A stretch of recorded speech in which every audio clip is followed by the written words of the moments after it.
नमस्कार दोस्तों, आपका बहुत बहुत स्वागत है आपके खास चैनल क्लास विद आकाश में। और आज मैं लेकर आपके सामने सीबीएसई सिलेबस के हिडन टॉपिक्स। फिर से बता दूं, अक्सर क्या होता है कि कहते हैं कि यार इस बार पेपर पता नहीं कहां से आ गया सीबीएसई बोर्ड का फिजिक्स का। एक्चुअल में जो सिलेबस जारी करता है सीबीएसई वो बहुत कंप्रेस फॉर्म में होता है। उसमें काफी टॉपिक्स ऐसे होते हैं जो आपको दिखाई नहीं देते, लेकिन वो हिडन फॉर्म में होते हैं और आपको ऐसा लगता है कि ये तो आउट ऑफ सिलेबस आ गया, जैसे 2025 में भी हुआ था एक दो क्वेश्चन के साथ। तो हम हर एक हिडन टॉपिक को बिल्कुल आपके सामने लेके आएंगे।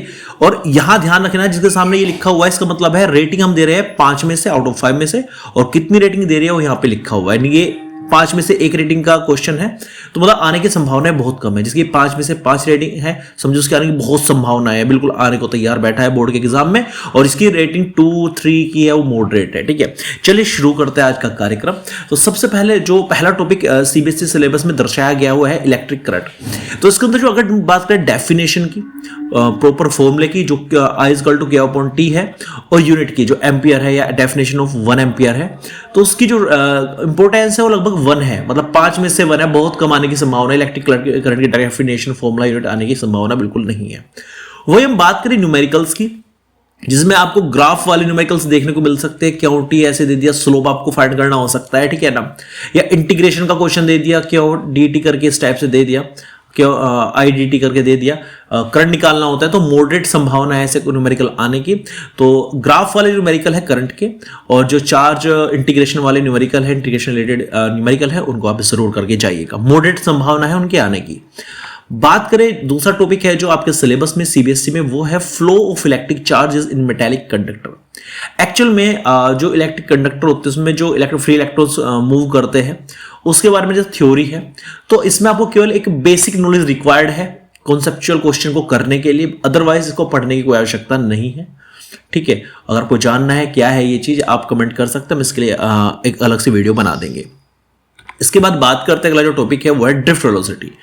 ड्रिफ्ट वेलोसिटी में जितना वेरी वेरी वेरी इंपॉर्टेंट कहूं उतना कम है। ठीक है, इससे कितने वैरायटी क्वेश्चन बन सकते हो आप अभी देखेंगे। सबसे पहले तो इसकी जो डेफिनेशन और फॉर्मूला है वो खुद 5 में से 5 इंपॉर्टेंस रखता है, बहुत ज्यादा इंपॉर्टेंस रखता है। वीडी है ना, एक वीडी है आपका E/τ/m करके है, ठीक है ना, ये काफी इंपॉर्टेंट फॉर्मूला है। वही बात करें कॉन्सेप्चुअल प्रॉब्लम की, तो बहुत ज्यादा कॉन्सेप्चुअल प्रॉब्लम बनने की संभावनाएं हो जाती है।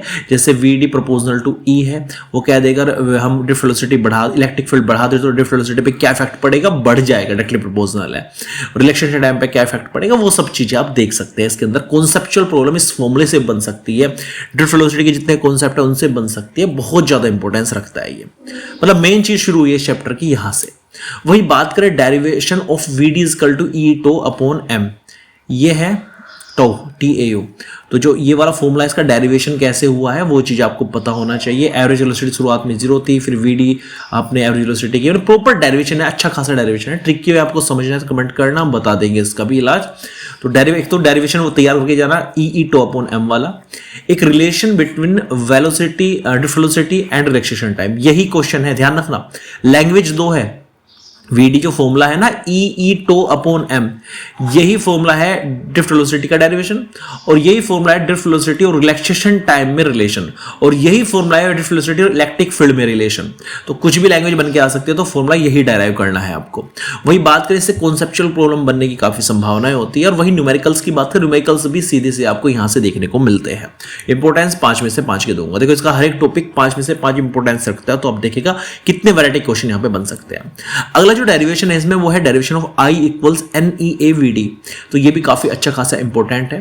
और वही बात करें इसके न्यूमेरिकल की, तो न्यूमेरिकल भी इसके लिखा नहीं गया है, तो न्यूमेरिकल भी अच्छे खासे इंपॉर्टेंट है। इसके 5 में से 5 इंपॉर्टेंस दूंगा I = NEAVD की। वही बात करें रिलैक्सेशन टाइम, इसके अंदर एक सब टॉपिक है। इसकी जो डेफिनेशन है, इसका जो कॉन्सेप्चुअल क्वेश्चन है, वो 5 में से 5 की इंपॉर्टेंस रखता है। तो रिलैक्सेशन टाइम को भी अवॉइड मत करना, डेफिनेशन को और इसके कॉन्सेप्चुअल क्वेश्चन को। बात करें फॉर्मूले को, इसका कोई पर्टिकुलर फॉर्मूला नहीं है, इसी फॉर्मूले से इसका काम हो जाता है। ठीक है, deduction of Ohm's law by drift velocity. ठीक है, तो एक फॉर्मूला है आपका J = σ/A। इसको माना गया है कि ये ओम्स लॉ की वेक्टर फॉर्म है।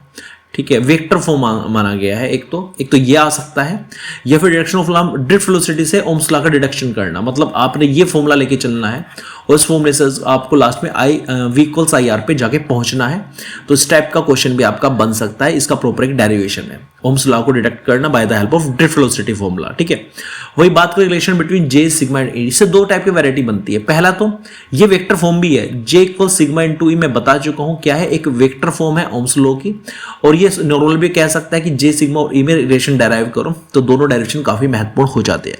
इनसे न्यूमेरिकल आने की भी काफी संभावनाएं होती है, जे इक्वल सिग्मा इनटू ई। तो ड्रिफ्ट वेलोसिटी सबसे महत्वपूर्ण टॉपिक है, अगर आप सब कुछ छोड़ रहे हैं तो इसको बिल्कुल मत छोड़िएगा। ठीक है, आगे बात करते हैं मोबिलिटी की। मोबिलिटी एक्चुअल में क्या है? मोबिलिटी है कोई चीज कितनी ज्यादा मोशन में है।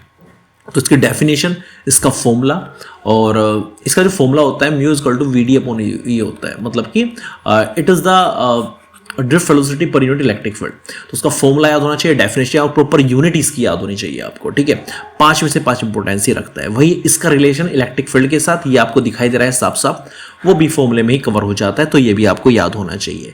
वही बात करें कॉन्सेप्चुअल प्रॉब्लम की, तो इससे काफ़ी अच्छे खासे कॉन्सेप्चुअल प्रॉब्लम निकल के आने लगी है आज के टाइम पे, और बच्चे इसको अवॉइड करते हैं, जैसे जस्ट डेफिनेशन और फॉर्मूला तक छोड़ के आ जाते हैं। कौन किसके प्रपोजनल है, इसको सोल्व करके क्या बनता है। अगर वीडी का formula E tau upon M रखे इंटू ई रखे, ई से ई, तो आप देख सकते हैं इलेक्ट्रिक फील्ड तो गायब ही हो गया। तो इलेक्ट्रिक फील्ड पे तो डिपेंड करेगा ही नहीं, ये करेगा इलेक्ट्रिक करंट पे डिपेंड। ठीक है, इलेक्ट्रिक फील्ड पे डिपेंड नहीं करता ये। तो ऐसे ऐसे कॉन्सेप्चुअल क्वेश्चन आ सकते हैं कि if we increase the electric field 2 times then what will be the change in the mobility. तो कोई इफेक्ट नहीं पड़ने वाला, क्योंकि इलेक्ट्रिक फील्ड के फॉर्मूले में आता नहीं। कुछ बच्चे इसको इसके रेस्पेक्ट में रख के सोल्व कर देते हैं, जो गलत है। वीडी का प्रॉपर फॉर्मूला रखने के बाद आप देखते हो ई से ई कट गया, तो ई तो इसमें रहा ही नहीं। कॉन्सेप्चुअल प्रॉब्लम काफी बनते हैं इस टाइप से, इस वैरायटी से, जो मैंने आपको बताया। न्यूमेरिकल की संभावना काफी कम होती है, इससे बहुत कम। तो 2 में इंपॉर्टेंस दिया, 5 में न्यूमेरिकल आप अवॉइड कर सकते हैं इसके। आगे चले ओम्स लॉ की बात करें, ओम्स लॉ आप 10th में पढ़ा है, तो स्टेटमेंट के आने की संभावना तो बहुत कम होती है, इसलिए 5 में से 1 की इंपोर्टेंस मैंने इसको दी है। वही रेजिस्टेंस की, और एक किस किस पे डिपेंड करता है, इस पे डिपेंड करेगा। ये देखो ध्यान से सुनिएगा, देखो R directly proportional to length, length बढ़ाओगे रेजिस्टेंस बढ़ेगा। R inversely proportional to area, दोनों को मिलाओगे एल अपॉन ए बन जाएगा। 2 रास्ते यहां से निकलते हैं, प्रोपोर्शनल हटा के आप एक कांस्टेंट लगाते हैं, इसको रेजिस्टिविटी बोलते हैं। तो फॉर्मूला ये बन गया, यहां से रेजिस्टिविटी की डेफिनेशन वगैरह होगी। और दूसरा बनता है R1 upon R2 equals L1 upon L2 into A2 upon A1। ये एक ऐसा फॉर्मूला है, अगर हम वायर को स्ट्रेच कर दे तो रेजिस्टेंस कितना बढ़ेगा, वायर को हम कंप्रेस कर दे तो एरिया कितना बढ़ेगा, कितना चेंज आएगा, कितना परसेंटेज चेंज आएगा। तो इस टाइप के वैरायटी के न्यूमेरिकल कभी तो बहुत ज्यादा आते हैं, कभी बिल्कुल नहीं आते। तो ये आपको अवॉइड बिल्कुल मत करना। तो न्यूमेरिकल्स ऑन अफेक्टिंग फैक्टर्स, तो ये वाले फॉर्मुलाज हैं, इन पे जो न्यूमेरिकल्स है वो करके जरूर जाना। ठीक है, बात कर कंडक्टेंस की, तो कंडक्टेंस की इंपोर्टेंस मॉडरेट है। फॉर्मूला याद कर लेना, डेफिनेशन याद कर लेना, बस यहीं तक सीमित है। और वही वेक्टर फॉर्म अभी बता चुका हूं, जो था J equal to sigma into ई, ये वेक्टर फॉर्म है ओम्स लॉ की, ये तैयार करके जरूर जाना। ठीक है ना, एक क्वेश्चन कर लो, दोनों हो जाएंगे। जे और सिग्मा ई में रिलेशन कर लो और ये कर लो, दोनों बात एक ही है। आगे चले, आगे आपका V I characteristics linear and non linear. Characteristics मतलब होता है ग्राफ, आपको ग्राफ ड्रॉ करना है। भाई लीनियर ओम्स लॉ में लीनियर आता है, और नॉन लीनियर में ऐसे मुड़ सकता है, यहां से शुरू हो सकता है, यहां से। ये ओम्स लॉ को फॉलो नहीं करते। तो दोनों के दोनों ग्राफ आपको याद होना चाहिए। गैलियम आर्सेनाइड का बहुत ज्यादा महत्वपूर्ण है, कुछ ऐसे चलता है, वो ऐसे करके ऐसे चलता है। ठीक है, तो ये आपको बस रट लेना है, इस ग्राफ को याद होना चाहिए आपको। ठीक है, सुपर कंडक्टिविटी क्या है, बहुत ही कम इंपोर्टेंस है पेपर में आने की, सिलेबस में नहीं दिखा रखा, लेकिन ये कैरेक्टरिस्टिक का पार्ट ही है, ये देख लेना एक बार क्या है इसके अंदर। आगे चलते हैं इलेक्ट्रिकल एनर्जी, इससे कुछ खास पूछा नहीं जाता, डेफिनेशन याद कर लेना, फॉर्मूला याद कर लेना, यूनिट याद कर लेना, सीधी बात है। आगे चले इलेक्ट्रिक पावर की, तो यहां से जो क्वेश्चन बनते हैं, डेफिनेशन और फॉर्मूला यूनिट की बात करो तो बिल्कुल क्वेश्चन नहीं बनते यहां से, लेकिन जो पावर कंजप्शन होता है सीरीज में बल्ब लगाने पर, ब्राइटनेस वो चेंज हो सकता है थोड़ा सा। देखो बल्ब एक लगा दिया, एक लगा दिया, एक की जो वोट है वो सबसे ज्यादा है कि वोट सबसे कम है, तो कौन सा ज्यादा ब्राइट चलेगा जब सीरीज में जुड़े हो, और कौन सा ज्यादा ब्राइट चलेगा जब सारे पैरेलल में जुड़े हो। तो ये चीज आपको पता होनी चाहिए। इससे वैरायटी क्वेश्चन काफी मात्रा में बनने लगे हैं। वही बात करें न्यूमेरिकल्स की, तो न्यूमेरिकल्स आपको काफी ज्यादा मतलब परेशान करने वाले हैं, तो कर लेना, पावर के न्यूमेरिकल्स करके जाना। अच्छा, इसका क्या है इंपोर्टेंस, 1 में से 5 भी दे सकता हूँ, 5 में से 5 भी, क्योंकि इसकी प्रोबेबिलिटी बहुत ज्यादा और कम होती रहती है। ठीक है, ये बल्ब वाले वैरायटी के न्यूमेरिकल आने की संभावना है, otherwise P is equal to W upon T वाले तो बिल्कुल नहीं आएंगे, ध्यान रखना। इतने सिंपल नहीं है, 10th में चीजें कवर हो चुकी है। ध्यान रखना, जो चीजें 10th में कवर हो चुकी है वो 12th में नहीं आने वाले, उसका हायर लेवल आता है। आगे बात करते हैं इलेक्ट्रिकल रेजिस्टिविटी की, ऑलरेडी बता चुका हूं, R is equal to rho L upon A से रेजिस्टिविटी का फॉर्मूला, डेफिनेशन आप याद करोगे, लेकिन इंपोर्टेंस एक है इसकी, ज्यादा इंपोर्टेंट नहीं है। लेकिन अगर रजिस्टिविटी की बात करें रिलेशन टाइम के टर्म में, इसका फॉर्मूला क्या है ये आपको याद होना चाहिए। Rho equal to N square tau upon M, कुछ ऐसा करके फॉर्मूला है वो आपको याद होना चाहिए, ठीक है। Rho equal to M upon N E square tau, शायद ये वाला फॉर्मूला है, ठीक है। एम, हाँ ये वाला M upon N square tau. तो अगर नंबर ऑफ इलेक्ट्रॉन बढ़ाओगे रजिस्टिविटी घटेगी, अगर रेजिस्टेंस टाइम बढ़ाओगे रजिस्टिविटी घटेगी। अब ये है आपके कॉन्सेप्चुअल प्रॉब्लम, यहाँ से बहुत सारे बन सकते हैं। वहीं न्यूमेरिकल्स की बात करो तो इससे न्यूमेरिकल भी बनने की पूरी संभावना है। तो इस जो ये वाला जो फॉर्मूला है इससे न्यूमेरिकल नहीं आएंगे, 10th में आ चुके हैं इससे तो ऑलरेडी। जो ये वाला फॉर्मूला है rho equal to M N square tau, इससे आने की पूरी संभावना है। इससे तैयार करके जाना कॉन्सेप्चुअल प्रॉब्लम न्यूमेरिकल्स वगैरह, ठीक है। और 5 में से 5 की इंपोर्टेंस में दी है मैंने दोनों चीज़ों को। वहीं आगे चले, इलेक्ट्रिक कंडक्टिविटी जस्ट इंपॉर्टेंट नहीं है, रजिस्टिविटी का रेसिप्रोकल होता है, डेफिनेशन फॉर्मूला यूनिट देख के चले जाना, ठीक है। वही हम बात करें टेम्परेचर डिपेंडेंस, ये वेरी वेरी वेरी इंपॉर्टेंट है भाई साहब। मतलब टेम्परेचर, अगर हम टेम्परेचर बढ़ाए या घटाए, किसी मटेरियल के रेजिस्टेंस या रेजिस्टिविटी पे क्या इफेक्ट पड़ने वाला है, ठीक है। रेजिस्टेंस पे क्या इफेक्ट पड़ेगा, रेजिस्टिविटी पे क्या इफेक्ट पड़ेगा। जो हेडिंग दी है एसएल अरोरा में मेन बुक में, रेजिस्टेंस पे इफेक्ट दिखा रखा है। जो रेजिस्टेंस पे पड़ रहा है वो रेजिस्टिविटी पे पड़ेगा, सीधी बात है। दोनों डायरेक्टली प्रोपोर्शनल दिखा सकते हैं, वहाँ पे होते नहीं वैसे। अच्छा, मेटल के लिए, सेमीकंडक्टर के लिए, इंसुलेटर के लिए और इलेक्ट्रोलाइट के लिए आपको पता होना चाहिए कि किसके टेम्परेचर को बढ़ाने पे किसकी रेजिस्टिविटी बढ़ती या घटती है, ठीक है। जैसे अगर मैं मेटल की बात करूँ, मेटल कंडक्टर है, जैसे आप टेम्परेचर बढ़ाओगे मेटल का तो उसके अंदर के जो नंबर ऑफ फ्री इलेक्ट्रॉन है उनकी जो वेलोसिटी है वो बढ़ जाएगी, ड्रिफ्ट वेलोसिटी उनकी बढ़ जाएगी। उसके बाद क्या फटाफट कोलोजन करेगी, रिलेशन टाइम घट जाएगा, और रिलेशन टाइम घटेगा तो रेजिस्टिविटी बढ़ जाएगी। कौन से फॉर्मूले से? रो इक्वल टू अभी बताया है M upon N E square टोक वाले फॉर्मूले से, ठीक है। तो ऐसे ऐसे कॉन्सेप्चुअल को प्रॉब्लम यहाँ पे बन सकती है। तो ग्राफ याद रखना, किसी भी इंसुलेटर का या टेम्परेचर रेजिस्टिविटी के साथ ग्राफ ड्रॉ करने के लिए आ सकता है। 2-3 दिए गए हैं, याद कर लेना। कॉन्सेप्चुअल प्रॉब्लम ऑलरेडी बता चुका हूँ, बन सकती है। वहीं अगर न्यूमेरिकल्स की बात करें, एक फॉर्मूला है R equals R01 plus alpha T. ये जो न्यूमेरिकल्स है इससे काफ़ी वैरायटी के न्यूमेरिकल्स बन सकते हैं, ठीक है। तो आपको करना क्या है, आपको कल जो एनसीईआरटी के एग्जाम्पल वाले क्वेश्चन है वे कर लेना और कुछ मत करना इसके अंदर, ठीक है। यह होता क्या है, इसी वैरायटी क्वेश्चन आपको देखने को मिलते हैं। आप एनसीईआरटी वाले, मैं फिर से बता रहा हूँ, जो एग्जाम्पल वाले क्वेश्चन है इस फॉर्मूला पर बेस्ड है, जो वे कर लेना, उनकी प्रैक्टिस कर लेना। वे क्वेश्चन ज़्यादा घुमा फिरा के नहीं आते, थोड़ी बहुत डिजिट चेंज हो जाती है, कभी कोई डिजिट भी चेंज नहीं होती, तो वही आपको न्यूमेरिकल्स देखने को मिलेंगे। चलते हैं आगे। आगे आपको क्या देखने को मिलता है, internal resistance of a cell. तो इसमें डेफिनेशन याद कर लेना और डिपेंडेंसी याद कर लेना, किस किस पे डिपेंड करता है। कंसंट्रेशन बढ़ाएंगे इंटेलिजेंस बढ़ जाएगा, स्टेप्स आपको पता होना चाहिए। तो काफ़ी ज़्यादा महत्वपूर्ण तो नहीं है, एक इंपॉर्टेंस कट की है, ठीक ठाक है, मॉडरेट से थोड़ा अबव है, इसकी इंपॉर्टेंस 4 दी है 5 में से। वहीं बात करें potential difference and EMF of a cell, तो इसके अंदर अगर डेरिवेशन की बात करो, V equals E minus I R, तो इनकी आने की संभावनाएं काफ़ी कम है। 4 इंपॉर्टेंस दे 5 में से, मतलब अबाउ मॉडरेट है, ऐसा नहीं कि आएगा ही आएगा। वही कॉन्सेप्चुअल प्रॉब्लम की बात करो तो इससे कॉन्सेप्चुअल प्रॉब्लम काफ़ी मात्रा में बनते हैं। अगर बैटरी को चार्ज कर रहे हो, सेल को चार्ज कर रहे हो, तो E प्लस आई आर लगता है और यहाँ पे V बड़ा हो जाता है इसे। वही डिस्चार्ज कर रहे हो तो E माइनस आई आर हो जाता है, और ये क्या होता है, ये कम हो जाता है यहाँ पे जो मेन EMF होता है सेल का। कॉन्सेप्चुअल प्रॉब्लम बनने की पूरी संभावनाएं हैं, 5 में से 5 की रेटिंग है।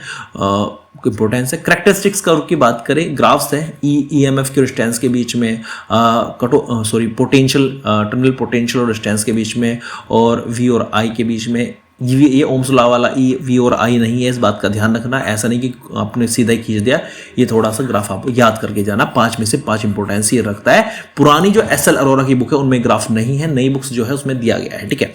वही बात करें न्यूमेरिकल्स की, न्यूमेरिकल्स बहुत महत्वपूर्ण है इसके, बहुत ज़्यादा।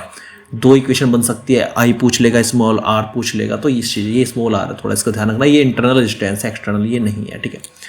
आगे चलते अगला टॉपिक है combination of cells in series and parallel.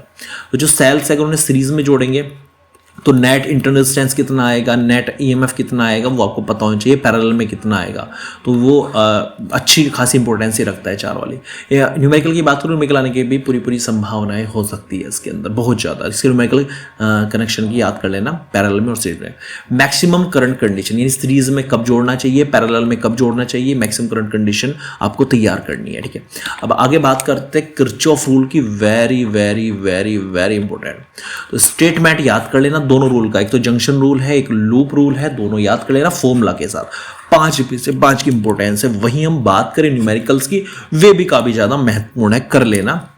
इस टाइप से सर्किट दे दिए जाएंगे, ठीक है। एक सेल यहाँ लगा दिया, एक सेल यहाँ लगा दिया, पूछ लेगा किस ब्रांच में कितना करंट है, वो आपको पता होना चाहिए। इसकी स्ट्रेटेजी, इसकी ट्रिक है, वो सीखनी है, कमेंट कर देना, वो भी सिखा देंगे। आगे बात करते हैं व्हीटस्टोन ब्रिज की। तो इसमें स्टेटमेंट हो गया, काफ़ी महत्वपूर्ण हो जाता है। इसमें क्या होता है, व्हीटस्टोन ब्रिज में ऐसे 4 स्ट्रैंड्स जुड़े होते हैं और 2 इसके डायगोनल होते हैं। एक डायगोनल पे आप सेल लगा देते हो और दूसरे डायगोनल पे आप एक गैल्वेनोमीटर लगाते हो। तो यहाँ पे बात है कि अगर इनका रेशियो सेम है ना, तो इसमें करंट 0 होगा। बस ये इसका स्टेटमेंट है। डेरिवेशन कर लेना, इसका प्रूव करके दिखा देना, दोनों का रेशियो सेम होगा तो करंट ये 0 होगा। न्यू व्हीकल्स आने की पूरी संभावनाएं होती है इससे, तो ये काफ़ी ज़्यादा महत्वपूर्ण हो जाता है। वहीं लास्ट का एक हिडन टॉपिक है, इसका ध्यान रखना, ये नहीं दिया गया लेकिन पेपर में पूछ लिया जाता है। करंट डेंसिटी का जिक्र नहीं है इसके अंदर, सिलेबस के अंदर, लेकिन पूछा जाता है मोस्टली। तो उसकी डेफिनेशन, इसका फॉर्मूला, इसकी यूनिट, इसके न्यूमेरिकल्स के कॉन्सेप्चुअल क्वेश्चन पक्के करके जाना। 5 में से 5 की इंपोर्टेंस तो नहीं दूंगा, एक कम करूंगा, 4 में से 4 की इंपोर्टेंस उसको मैं दूंगा। तो ये थे सारे के सारे टॉपिक, उनकी हिडन टॉपिक जो सीबीएसई बोर्ड पूछता है, किसको कितनी इंपॉर्टेंस दी है, उसको आप भी उतनी इंपॉर्टेंस देना, उतनी ज़्यादा उसको तैयार करना। कोई अगर आपको डाउट हो, कोई चीज़ पूछनी हो, कोई क्वेश्चन हो आपके मन में, तो प्लीज़ कमेंट करना, उसका आंसर आपको दे देंगे। और किसी स्पेशल टॉपिक पे वीडियो बनवानी हो, किसी अब पढ़ाई में दिक्कत आ रही हो, जो चीज़ें कहीं भी समझ में नहीं आ रही हो, ना ट्यूशन में ना स्कूल में, तो कमेंट कर देना, उसको बहुत ईजी लैंग्वेज में बहुत कम समय में समझा देंगे। तो उम्मीद करता हूँ वीडियो आपको अच्छी लगेगी। वीडियो अच्छी लगे तो लाइक कर देना यार, सब्सक्राइब कर देना, शेयर कर देना, सपोर्ट कर देना। देख लीजिए कितने सब्सक्राइबर हैं मेरे, और मुझे कहाँ तक जाना है, ठीक है ना। आप ही पहुँचा सकते हो, और पहुँचोगे तभी जब मैं अच्छा मटेरियल आपको दूंगा। चीज़ें अच्छी लगी प्लीज़ लाइक कर देना, चैनल को सब्सक्राइब कर देना। क्लास विद आकाश में फिर से मिलते हैं। और कोई अगर डाउट हो, कोई चीज़ आप रिकमेंडेड करना चाहते हो कि सर ऐसे कुछ प्रेजेंट कीजिए, तो classwithaakash@gmail.com पे आप अपने सजेशंस दे सकते हैं। Thank you so much for watching this video.